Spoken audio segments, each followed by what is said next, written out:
Hey guys, we are here in KTM Baguio. Bago na yung itsura ng Duke 390. It's nice. Even this one, the 401 Husqvarna.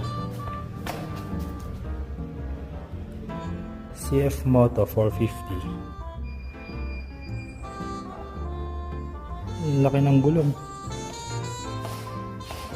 140 ito. Ito rin, meron dito CF Moto din.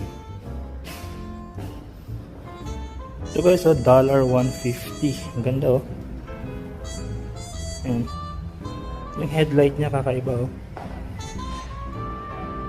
It's nice.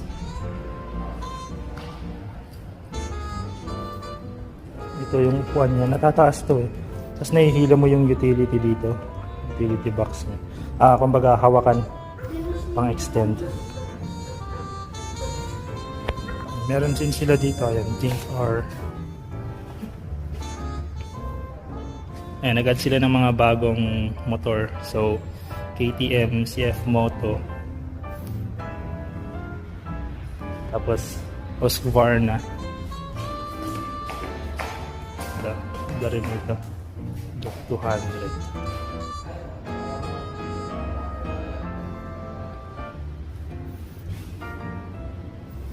Nice.